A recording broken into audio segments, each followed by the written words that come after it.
What is going on, everybody? Ryan Rigged here, taking over the KastKing channel today, trying to show you guys everything you need to know about your bait casters. So whether you're a first-time user or a long-time user, and it's just been a while since you've picked these things up, there's a lot going on when it comes to bait casters, and sometimes it can be a little bit overwhelming and even confusing. So today, my goal is to get out here on the water, try to show you the fine details, the tuning, and just kind of the basic methods of bait casters and what you want to do to them to make sure every time you're out there on the water, it's a good time. So let's go and strap the chest cam on there and get at it. So before I start making our first cast, let's go and talk about this reel that we're gonna be testing out today. This is the KastKing Royale Legend GT, stands for the Grand Touch. This is a 7:1 gear ratio, left-handed reel because I am a left-handed angler myself. Now some of these reels can be very overwhelming when you're seeing them for the first time. Today I'm gonna try to make that as easy as possible for you and kind of just go over some of the basics. So on your right-hand side over here on this reel, because I am a left-handed angler, you're gonna have your brake adjustment. Now KastKing's Royale Legend GT has a magnetic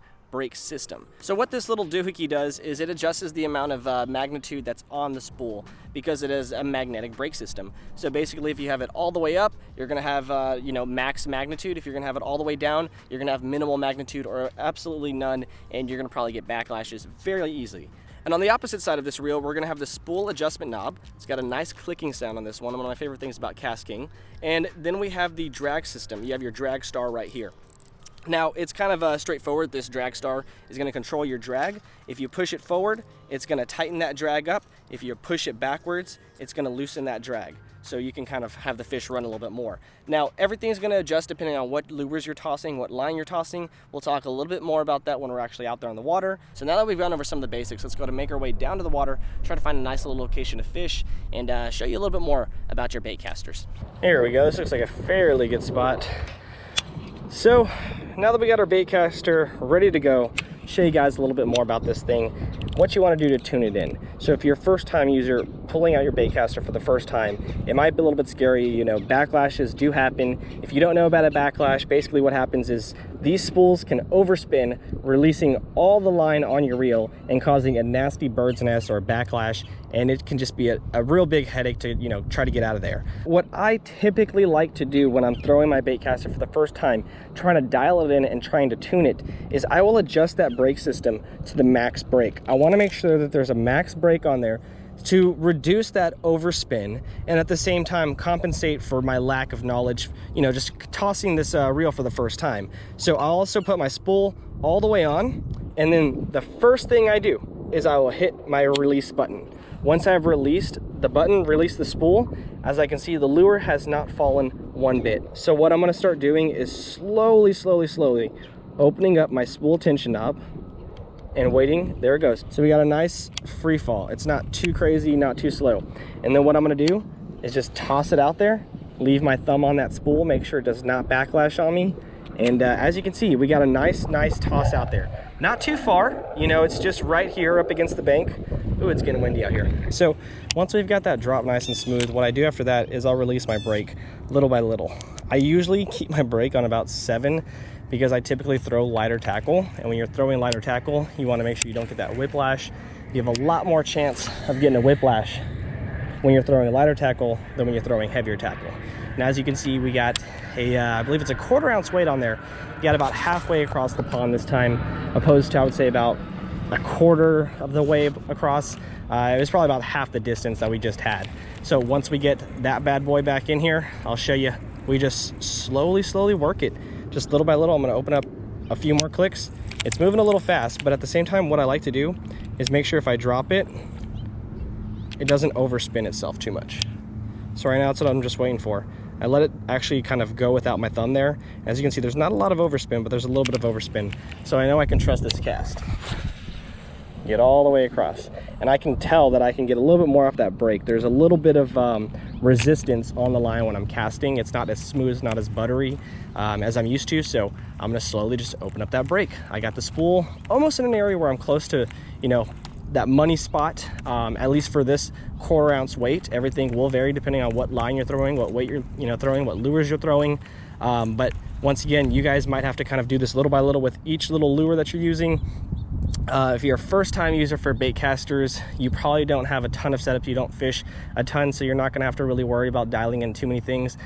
typically shouldn't have to worry about this if you are pond hopping or a pond fisherman like myself, because your lures are going to range anywhere from 1/8 of an ounce down to about 1/2 of an ounce. They usually don't go over 1 ounce. 1 ounce is probably max, and that's if you're punching stuff.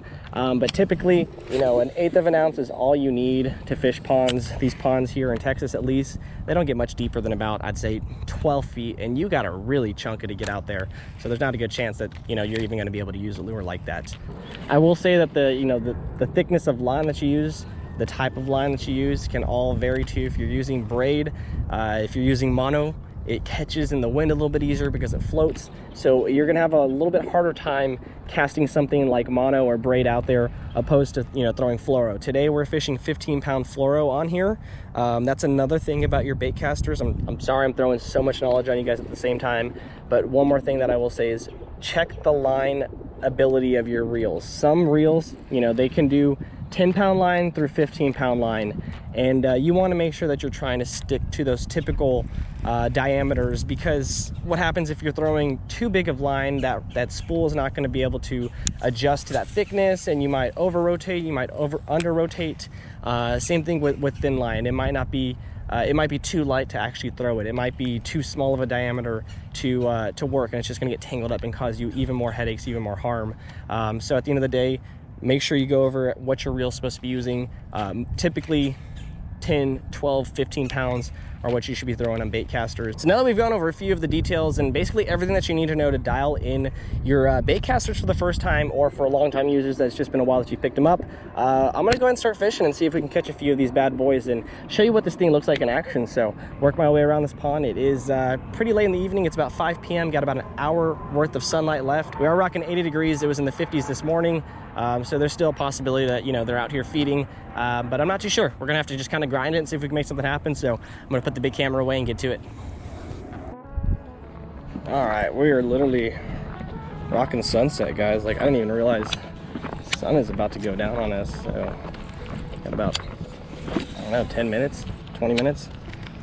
Trying to make something happen.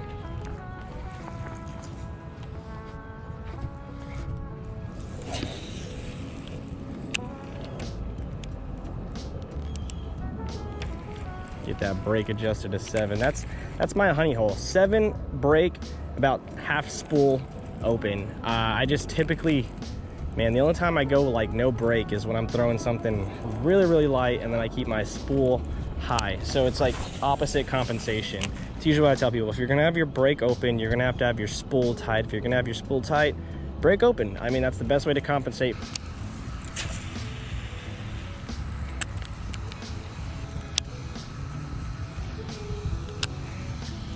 Good thing, man, once you get this thing dialed in too, you can do basically anything. Flip it.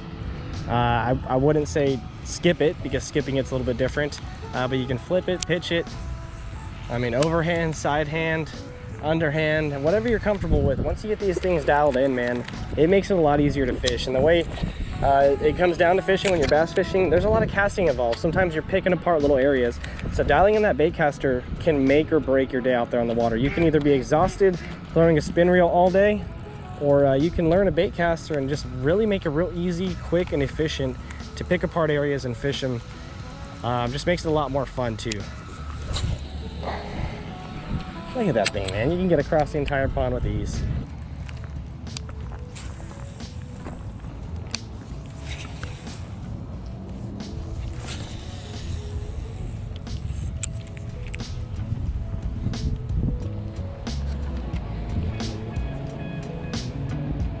Oh, we got a fish. Oh yeah. Oh yeah, we got a fish. Keep it down so we don't lose it today.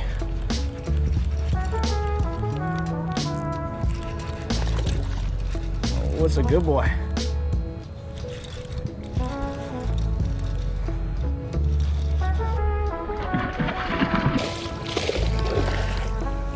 Come on, buddy. Let's go.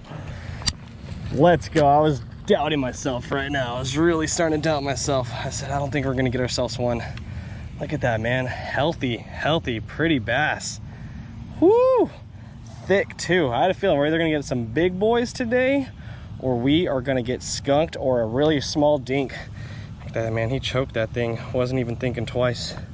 Well guys, first fish of the day. It's probably gonna be the only fish of the day. Almost 3 pounds, coming in at 16 inches. Got some nice girth on it. If that's not a great way to test that reel, I don't know what else is. And hit it last second, just fishing along the bank. I'm gonna get back in the water though. It's probably stressed enough with me getting a length and a weight on it and even doing this little video. So let's get him back in the water and go and recap and I guess call it for the day.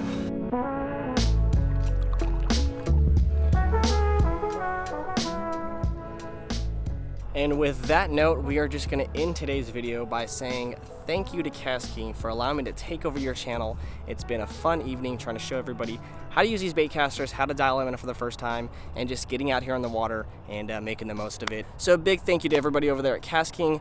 Thank you everybody for watching, and we'll see you guys in the next one. Peace.